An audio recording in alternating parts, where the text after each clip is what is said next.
Good morning. How's everybody doing?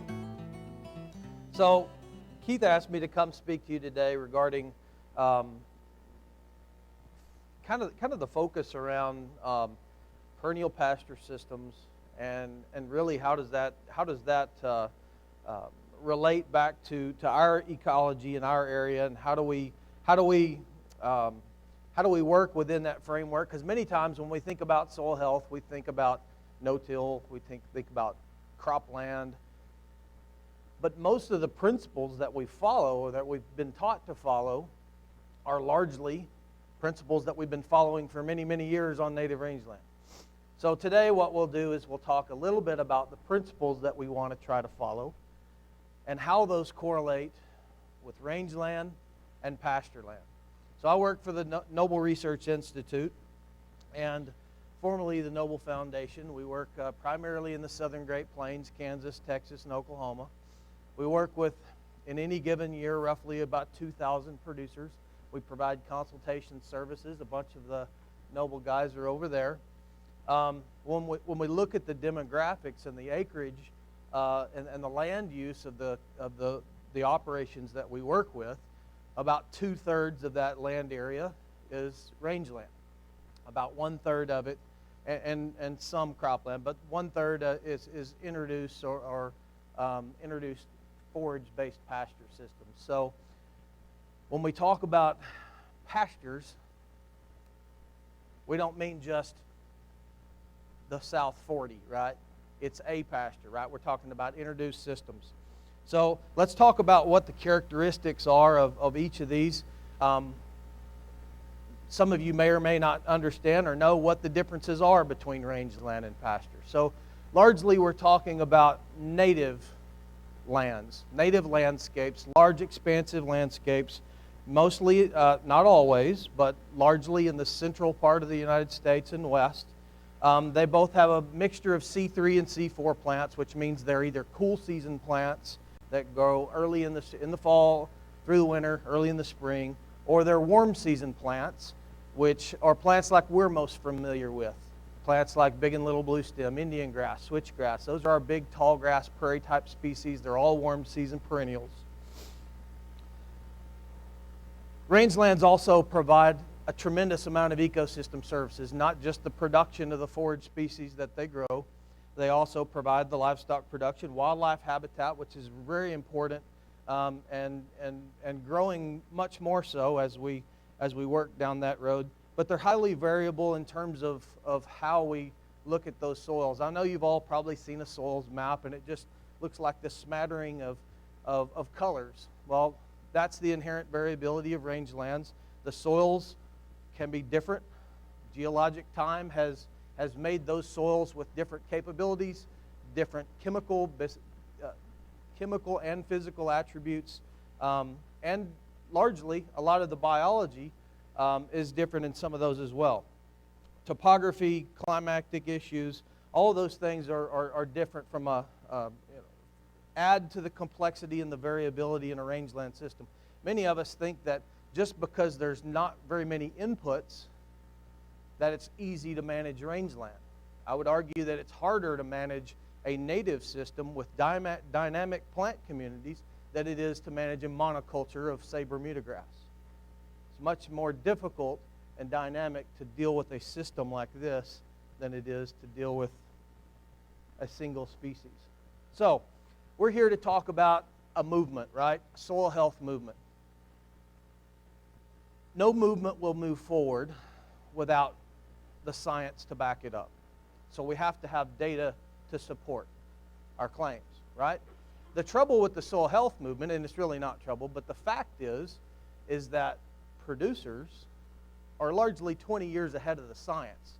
Usually in the scientific field, when we test a hypothesis, we'll come up with a hypothesis, we'll develop a study to test it, and then the scientists develop the science, and then it trickles down through extension and so on and so forth to the producer to make better decisions. The soil health movement largely has been pushed by producers doing the right thing for the right reasons, right? And the science is catching up. But we do have some science on rangeland, but I want to talk about the right science and understanding the complexity and the context, more importantly, of that science. For instance, here's some information from Derner and Schumann in 2007. They found that limited capacity for additional carbon sequestration with management. Another study in 2016 found that short periods of carbon uptake and long periods of balance or small losses. So we're talking about rangeland being a carbon sink versus being a carbon source. So in times when we had increased rainfall, it was a sink, and we had losses in droughts. Several other studies here found annual and decadal changes due to environment and management. So basically on rangeland, environment matters, right? We've got a page full of information and data that says that drought and rainfall, cyclic patterns in rainfall, have a huge impact on our ability to capture and store carbon. That's not a shocker, right? We know that. You've heard 2 talks this morning that really talk about how we get carbon into that cycle.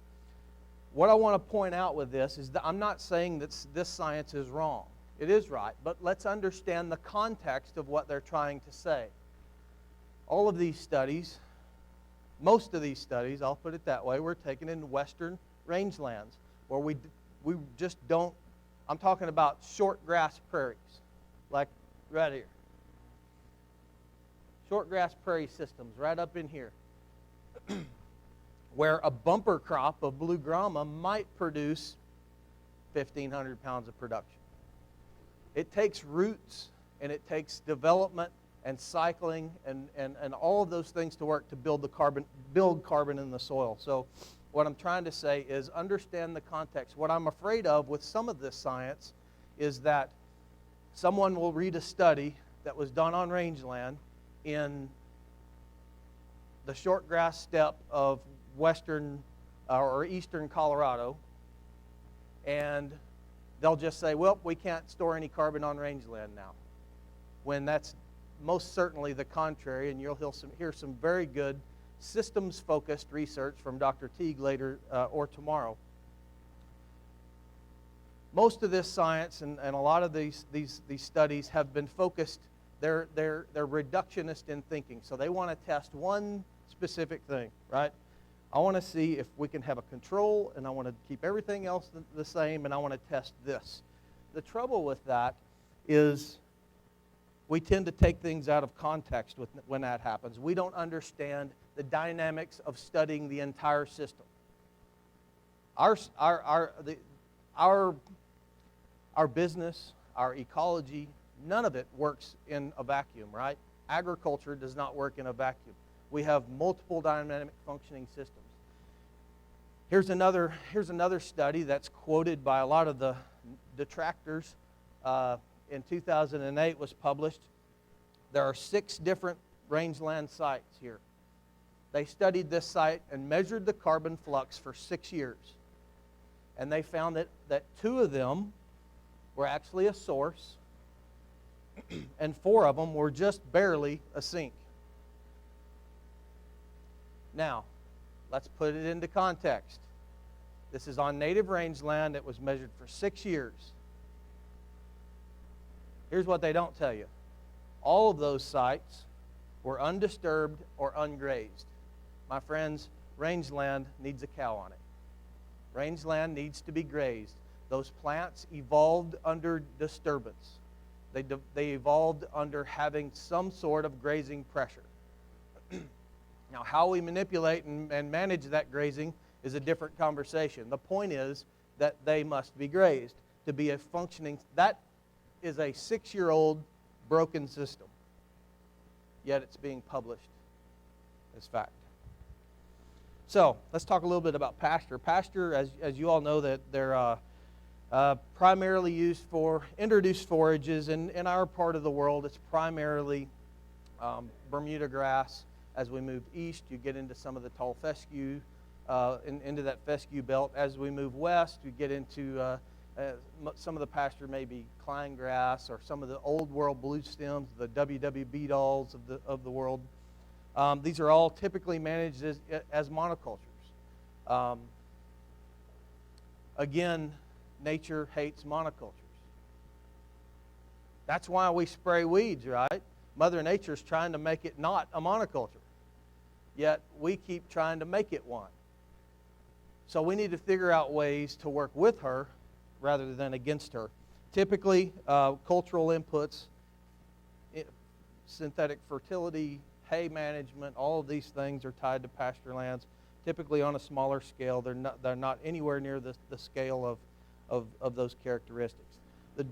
As we look at the spatially where we're at, here's a pretty cool site from EarthStar, basically just kind of showing this darker green area. This is where we have most of the pasture land. As you move further east, it's a little more dependent on consistent rainfall.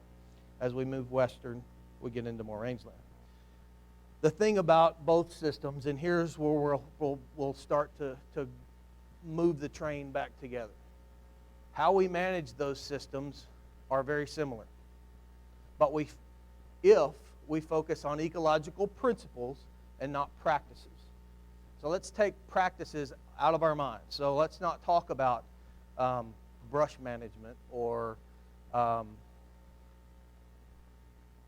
putting fertilizer out or nutrient management, and focus on the principles on how we really truly address problems in these ag systems.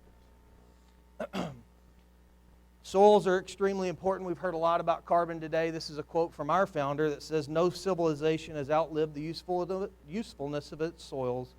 When the soil is destroyed, the nation is gone." I cannot express to you how important it is, to understand the basic tenets of managing your soil. I really like this schematic. I think it shows pretty well how that carbon cycle works in one slide. So we heard a very good carbonomics talk from Keith to talk about how that CO2 is taking in from that plant, cycled through those nutrients, add the biology to the system, and we start to see things work. We start to see functioning cycles, right? Water cycles, nutrient cycles, energy flow, all of those cycles start to work. We know that there are practices, here on the right, there are practices that we can use to help build that biology and build those structures. There are also, over on the left-hand side, where there are those practices that help us create carbon sources. There are practices on both sides of the story for cropland, pastureland, and rangeland. Largely all of them can be solved by following a few management principles. I want to mention one more thing about carbon. Most of us, when we think of carbon, we think about carbon in the terms of the atmosphere. Most of it's in the atmosphere and in the terrestrial plants on the landscape. They're in the great sequoias, they're in the native prairies of the Midwest. So most of the carbon is tied up in the plants and the atmosphere, right? There's more carbon, going the wrong way. There's more carbon in the top 3 feet of the Earth's crust than there is in the atmosphere and all of the plants on the planet combined. So where do we have the greatest impact as farmers and ranchers and as scientists? In that top 3 feet. That's why we hold the keys to changing the direction of the ag industry. And we hold the keys to solving a lot of our carbon emission issues in globally, not just here. Here's another thought, an adaptation from Dennis Chessman I thought was really, really pretty cool. We look at the land acres in the United States, about 2.3 billion land acres. About 56% of that is privately owned by farmers and ranchers just like yourself. If we were to increase the soil organic carbon by 0.5% on all of those acres, 0.5%, that would capture roughly 6 billion tons of carbon. That's 60% of our global annual emissions. 0.5%. How many of y'all have been testing for soil carbon on your properties? There's a few hands. How many of you have seen increases? we can do a lot. We can do a lot to change the direction of whether you believe it or not. Climates do change. Climate change is happening. Is it our fault? Is it somebody? Is it cyclical?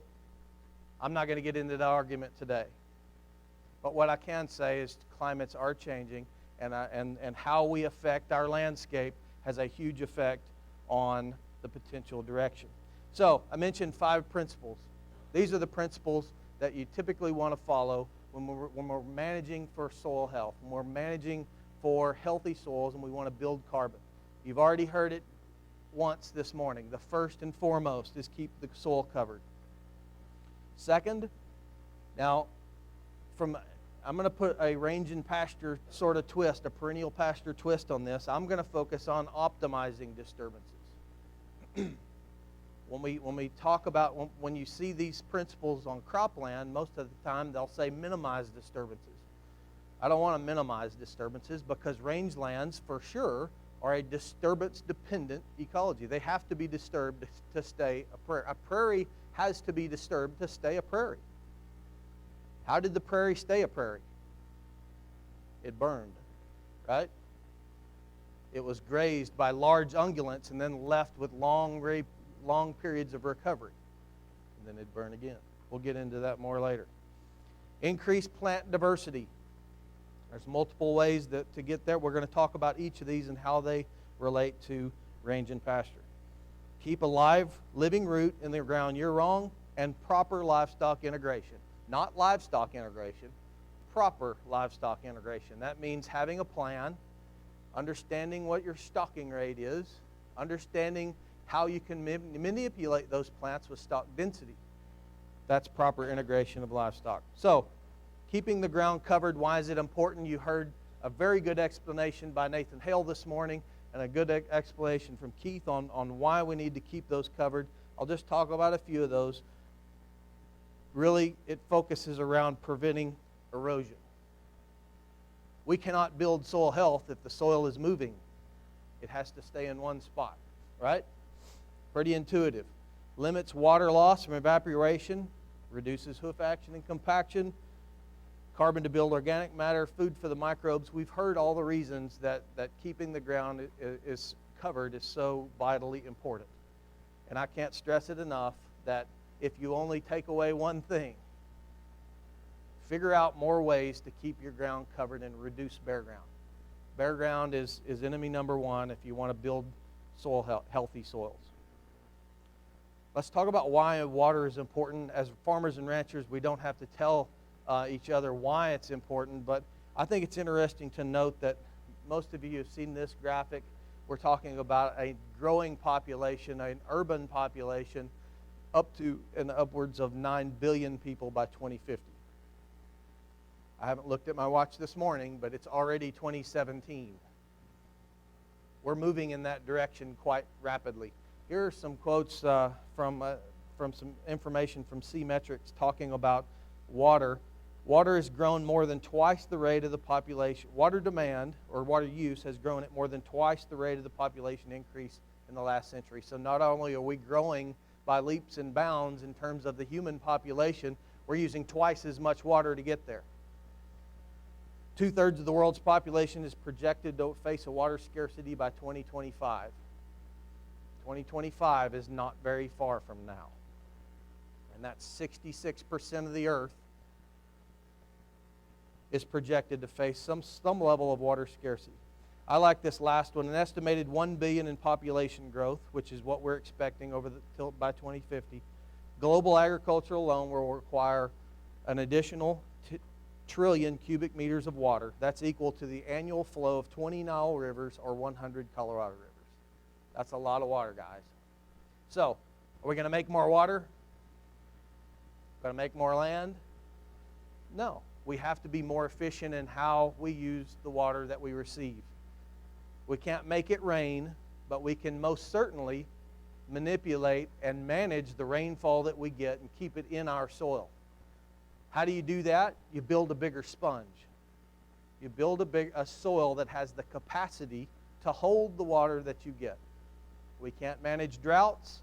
without understanding that one simple fact. Infiltration rate, you had a very good demonstration again this morning by Nathan Hale. Most of our soils have some level of an inherent infiltration. It's certainly affected by biology. It's affected by soil aggregation.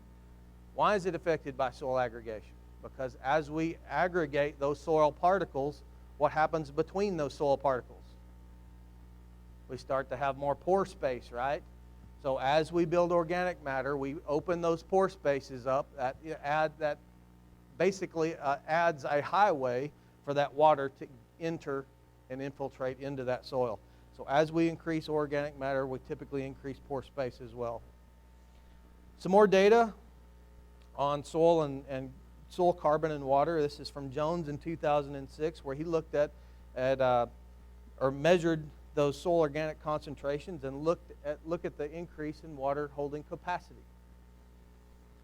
NRCS estimates with a 1% increase in soil organic matter, it's roughly 20,000 gallons of water holding capacity. 20,000 gallons of extra water holding capacity per acre on your farm for every 1% increase in soil organic matter. 20,000 gallons. That's a lot of water, guys. Some research in 2013 from Dr. Teague in the back, looking at how he looked at specific grazing management dynamics and how that grazing management affected soil organic carbon, how it affected cation exchange capacity, and also water holding capacity. We see that the multi-paddock system outdid both of them. So not only is it important how we treat our soils, but the management that we have placed to that landscape also has implications to how much water we can hold and save. Optimizing disturbance. So I mentioned to you earlier that rangeland is a disturbance-dependent ecology, right? We talked about how the prairies were formed. So is grazing a disturbance? Most certainly it is. To that plant, it is a disturbance. But plants are built to recover from grazing. What they're not built to do is sit in a park somewhere and never be utilized. You can go in parks all over the country and preserves all over the country where cattle have been taking off the landscape, and you can see dying, dead, oxidized plants that have not been utilized. Plants are built for that. Fire is also a disturbance. What about fertility and herbicides? They're a disturbance as well. I'm not going to get into the should we or shouldn't we argument. I will say that we need to optimize the use. If you're going to use it, have a purpose for it. If you're going to use fertility, have a purpose for it. Take a soil test. Understand why, how much, and when you should apply the fertility. How about plant diversity? We talked a little bit about plant diversity and why it's important. You heard a little bit from Keith about the root exudates. I mean, we understand that those sugars are coming and being leaked basically from those soil roots. Different plants, exude different type of exudates. They attract different biology. That's why we have to have diversity in our plant systems. And it's not only in just exuding different type of exudates. We want different plants providing different rooting architecture. So we want shallow-rooted plants, and we want deeper-rooted plants. We want tap roots. We want fibrous roots. We want all of that. That's when we start to really build the function of the system. Also noted here some information from Coleman. 20 to 50% or more carbon enters the root zone from these exudates and exfoliates. Exfoliates is sloughed off roots. Perennial plants lose about a third of their roots every year just because they're perennial plants. They slough those smaller roots off and re-grow new roots. That's why we don't want to do anything from a grazing manipulation to slow down root development, because they're already losing a third of those. So 20 to 50% more carbon enters that root zone from those two than actually is present in the roots themselves by the end of the growing season. So we're funneling carbon in through those systems. Here's some information adapted from Zach, looking at, in 2003, looking at the microbial productivity. So as we increase the number of plants, we get more microbial biomass. As we increase the number of plants, we get a greater microbial respiration. So CO2 respiration. There's more bugs functioning and working. We also see in that same paper, as the number of plants increase, the amount of nitrogen increased. So this is native rangeland right here. I'll ask you a question. How much nitrogen does it take to produce a ton of forage? 50 pounds? On that native rangeland site, there's probably 4,000 pounds of production on that site. Who pulled the buggy across there and put out the 100 pounds of N? Nobody did. Those plants are utilizing the organic nitrogen produced by the functioning biology in the system. No one's adding ammonium nitrate. That's how the prairies can produce 6,000 to 8,000 pounds of grass. They have a functioning biology. So, how do we increase diversity in pastures? We've talked about how we do it on rangeland. How do we do it in pastures? We've been experimenting with some demonstrations and looking at how do we build diversity in a strongly dependent monoculture like Bermuda grass. So if we have Bermuda grass, one thing that has worked for us is to manage it for Bermuda grass in the summertime. Let's not try to make another warm season plant compete with it in the summer. We just haven't had very much success at that. What we can do, though, is when that plant goes dormant, we can interseed with things like cover crops.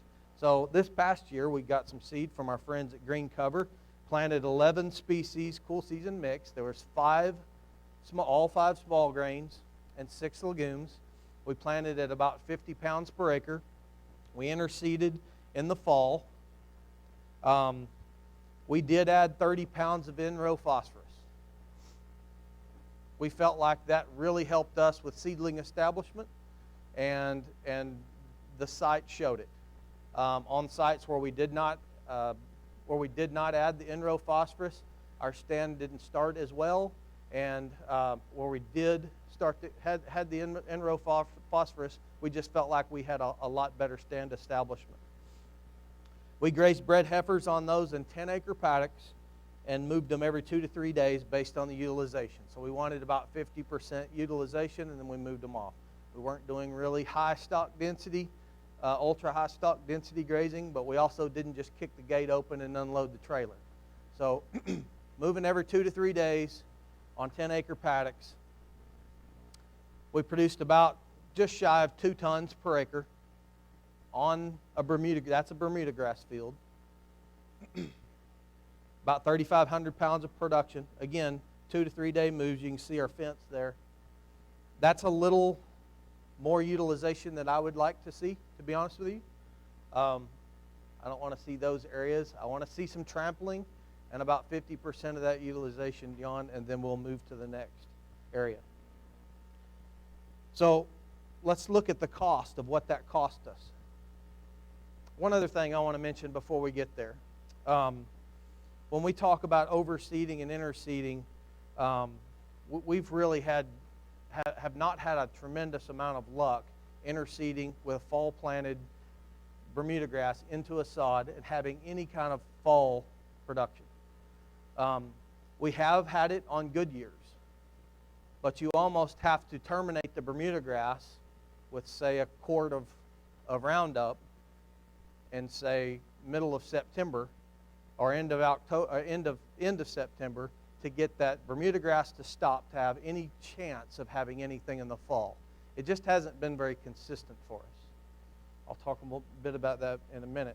What we have been pretty consistent at is having interseeding or frost seeding and having early green up and early success and early plants, probably 60 days of grazing before the Bermuda grass greens up. So that's what we've been looking at, and I wanted to kind of just put pen to paper and say, what's the better deal from an economic perspective? Is it to buy the seed and plant the plant, or is it to just feed hay for those 2 months? So let's make some assumptions. Typically in our area, we usually plan on 1 bale per head for the winter. We also are 1 bale per head. We also plan on, when we're planting winter pasture, at 1 acre per head, right? So if we're going to plant 100 acres, we could put 100 yearlings on it. So from this standpoint, I bought some hay last week. I paid $45 an acre for it. So I used that number. $45 an acre, 1 bale per month. If we grazed it for 2 months, that's $90, right? Pretty simple. What was our cost on the interseeding? The seed mix that we used with 11 different species cost us $30 an acre. The fertility we added, another $30 an acre. The planting operation, $15 an acre. And we did use a burn down in the fall to get it started, another $15. $90 an acre. So we have the same cost to get through that 2 months. Now what's the value? In my opinion, from my standpoint, interseeding allows you a higher quality forage earlier in the season on Bermuda grass. You don't have to haul it, you don't have to store it, and you're building soil health.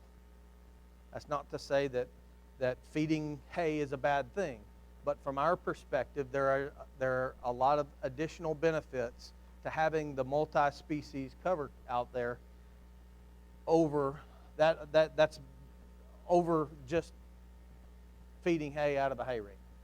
So from that perspective, it wins. How about living roots year-round? That's the fourth principle that we want to talk about. Why living roots year-round?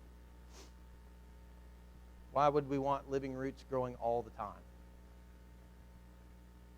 The number one carbon source from a biological perspective is the carbon secreted from the roots, right?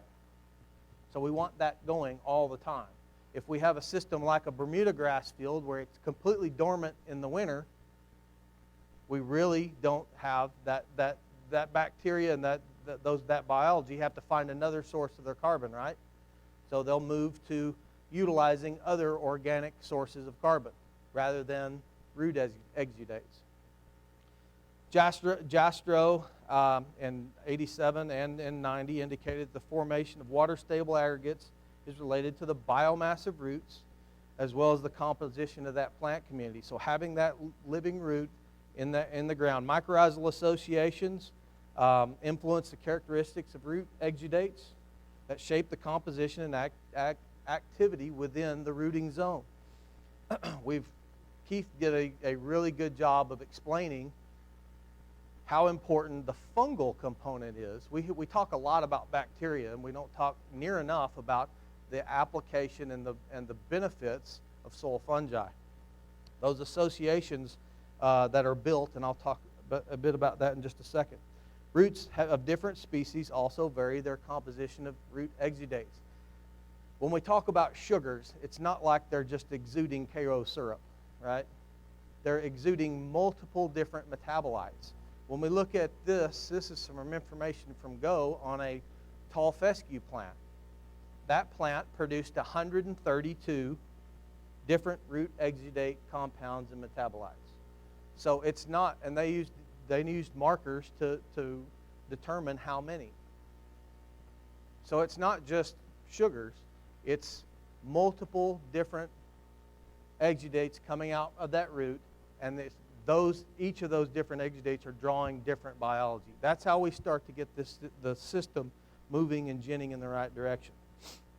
So how do we increase diversity on rangeland? We've mentioned this earlier. I'm going to mention it again. We utilize and manipulate the timing, the distribution, the frequency, and the intensity of grazing, management, and fire on rangeland. What does all that mean? The timing, how long that group of calves or those cows, that herd is in the pasture.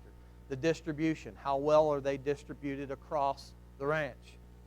What kind of a rotational system do you have to allow growing season rest? Rest in the dormant season does not help you. Active growing season rest is where plants will rebuild those root systems and root stocks.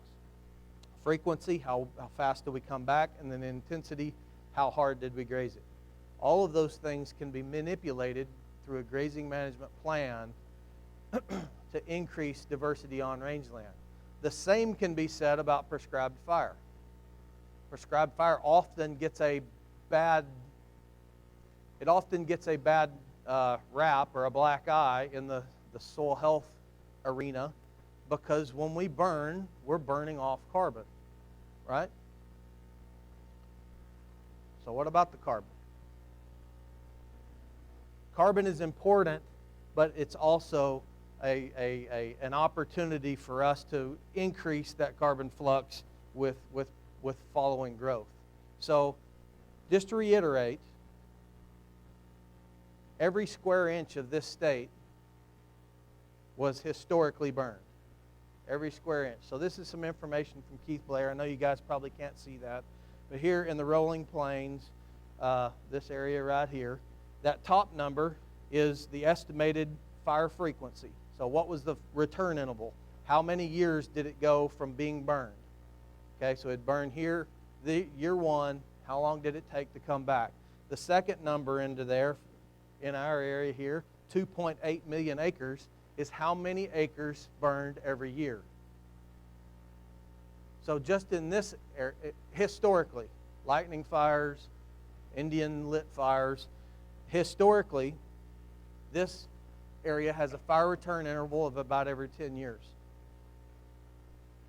From East Texas to the High Plains to the Trans-Pecos, they all have a fire return interval. Fire was a very important part of rangeland ecology and the function of those native ecosystems. So what about the carbon? We burned it all up, right? Well, some work done by Jim Ansley, right down, a colleague of Richard Teague's, right down the road.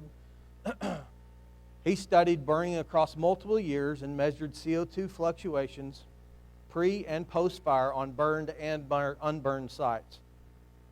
On the burned sites, in wet years, the carbon that was lost was reclaimed in 28 days because of the influx of growth that followed the fire. In 28 days in wet years. In drier years, it took longer, 82 to 90 days. Regardless, his data suggested that the carbon that was lost in the fire, by the end of the growing season, all of that carbon had been reclaimed. So that begs the question, why don't we use fire more? There's a lot of reasons why we do and don't use fire. The point is, let's not use carbon as excuse not to do it, because fire in many landscapes are what keeps our grasslands open. Who's been to Fredericksburg, Texas lately? It's turned into a cedar forest, right? That's because we've stomped fire out for 150 years. So, how else do we increase diversity in rangelands? Often, we'll try to reclaim lands and plant them back in a rangeland or a native seeding mix. And our CS plans leads the nation in Texas at planting somewhere around 40,000 acres a year. And that's only a fraction of the acres that are planted to rangeland plantings every year. So how do we do it, right? Most of the time, we're either converting cropland to native pasture or to native rangeland, or we've got a system that looks something like this that has been completely lizard-licked and overworked into the ground, and we want to reclaim it, right? Now, we've been taught we could go directly from those systems, a plowed-up, wore-out field, or a largely degraded rangeland site, and we can run down here to Turner Seed and get us a 5-way mix of big blue stem, little blue stem, and Indian grass and plant it. How many of you have ever planted native rangeland plantings in here? A few of you? How many of you had it work the first year? Almost, maybe one. He was lucky. Here's the point. We're told that we want to plant what we want, right? So we go and we take those plants that are highly dependent on soil biology and functioning mycorrhizal associations, and then we take them and we plant them in a wore-out field, and then we blame it on the rain when it doesn't work. It's not the rain. Those plants are highly dependent on mycorrhizal associations. They have to have them or they will not persist. If you're plowing, the mycorrhizal associations will not occur. They're not there. We just broke them when we plowed it up. So, we grow the biology first. Cover crop it for a year or even two to get the biology started. Another way is let's just not put the big 5 species in our mix. Let's look at other mid-cereal grasses that can help start as somewhat of a nurse plant or a mother planting to get it there until we get to the point which the biology will support those native grasses. That'll help us get down that road further. Proper livestock integration, I mentioned that earlier. Really, this is focused around adaptive grazing. When I mean by adaptive, I mean nothing ever works the way we planned it. You can have a great plan, like your air seeder hooked to your tractor, and it all goes to crap, right? The same thing works in grazing management planning. We do our best to make a good, solid plan, and then the next day we change it because something changed, right? The point is understanding some basic principles. Number one, make sure you understand and got the correct stocking rate. None of these grazing systems will work if you don't have the right stocking rate. Okay? Once we know how many head that the ranch can support, whatever rate that is, a cow to 20 acres, a cow to 5 acres, whatever it is, once we know what that number is, then we can start to manipulate things with stock density. Stock density is the amount of live weight per acre we have in a certain unit. That's how we start to build all of the biology using that cattle. Understanding the difference between the grazing period and the rest period and which one is more important. Is the grazing period more important or the rest period? It's most certainly the rest period. Plants have to have the ability and the time to recover, and it doesn't matter if it's big blue stem or Bermuda grass. Having that residual forage, understanding what those rotation cycles are, how long do I need to come back? Remember, we talked about frequency as one of the key drivers for managing these landscapes. A couple of other points. Increased grazing distribution as much as possible. Keep your livestock together in one herd where possible. I understand some of you may be seed stock operators, and that's difficult at times, but the more you can concentrate your grazing effects, the more everything else is being rested. So if we put cattle in one herd, that increases not only the density, the stock density on that acre, it also increases the rest periods of the other acres. And it doesn't matter if you're in the Serengeti Plains or if you're right down the road in Henrietta, Texas. It's the timing of the grazing, not the numbers. So, if I'm stocked at a cow to 20 acres and I've got 100 head, I can run 100 head for a year, or I can run 6 times that for 2 months. Does that make sense? I can run a larger amount of time, a larger amount of numbers in a shorter amount of time. It's the timing that matters. It's how long they're in the pasture. That's what leads to overgrazing. Overgrazing is a symptom of time. It's not the animal's fault. It's a symptom of time. They were in there too long. Extending the grazing season. I hate that word, to be honest with you.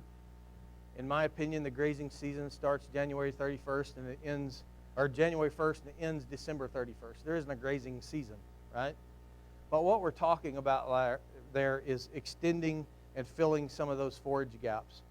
We look at for opportunities to use covers with those. I think in our area, based on our experience, where we're going to fill that gap is early in the season, and these mixed Bermuda stands have 60 to 80 days early season growth. As we explained earlier, I don't think the consistency's there really to have much green forage in the fall in a Bermuda stand. We just haven't had the consistency. Now, where we can fill that forage gap is during those periods, stockpiling forage. Stockpile Bermuda grass, stockpile native range. Utilize it not in the growing season, but save it for those early days. Keep it as standing hay. Really, I really see that as the answer for us here in this area. If you're going to feed hay, feed it with a purpose. This is some information from Dr. James Rogers on one of his studies where they tested where they fed hay and where they didn't feed hay. You'll notice the nitrogen is 3 times higher, the phosphorus is double, and the potassium is double where they fed the hay as opposed to where they did not feed it in the same pasture under the same conditions. So use hay feeding, if you're going to feed it, strategically in those areas that you might feel need a little love. Everybody's got a pasture, and they know their pasture, and they know there are areas within that need more help than others or aren't as productive. Feed hay in those areas.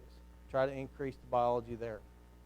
Think of it this way: for every $1 your cattle consume of forage, they'll deposit roughly 85 cents of that somewhere else on the farm.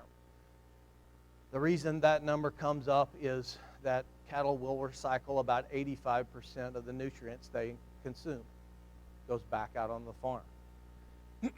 So we want to see that an even distribution of that manure and urine. From a grazing perspective, if you're interested more about stocking rates, Rob Cook wrote a really good article in the Cattleman a couple months ago. I'd encourage you to look that up. And at the end of the day, he is most certainly correct. Stocking rate still reigns supreme. If the stocking rate isn't right, your rest periods won't matter because they won't be long enough. Having the correct stocking rate can lead you to a very sophisticated plan, or it can lead you to just put up one wire.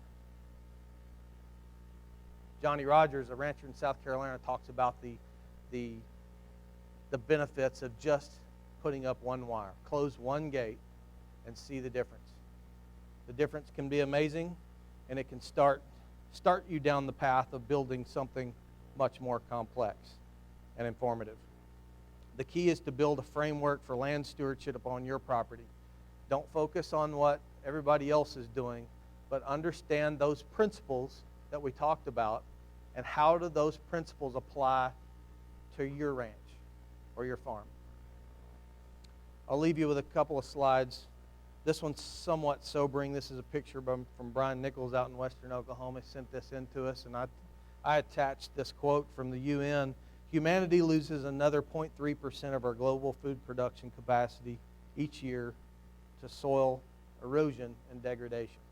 So every 3 years, we lose 1% of our food producing capabilities, almost 1%. It doesn't take very long to get us in a bind if we continue to let our soil leave our land and go on our neighbor. We talked earlier about understanding the symptoms, but also further understanding the root problem. For a long time, I had one of those hanging on my wall, right? I was focused on brush management. I was focused on range seeding. I was focused on the practices and why the practice mattered, when I really should have been focused on why is that brush in my pasture? Why do I have to apply fertility? Why do I have to reseed this pasture? Something else is going wrong. Once you recognize those issues on your farm or ranch, then you can start to put the effort, attention, and dollars in the right spot. I'll leave you with this schematic, and you can exchange economy for ecology. But I'd ask you to rate your own property. On the left, we see commercial agriculture. We see a degrading, unsustainable system that, I'm sorry, will not sustain our landscape into the future and support a growing 9 billion population. As we move to the right, we start to get a little more sustainable. We hear that word a lot. Sustainable means that we're holding our own, right? I don't want to be sustainable. I want to regenerate the soils on my property. So I'd ask yourself, where do you rate in here? And where do you want to be in the future? This is how we're going to change the direction of the ag industry in the United States. It starts in rooms just like this. That's how the soil health movement started. It started by farmers that wanted to do better because somebody said they couldn't. And they did it anyway. Thank you for your time.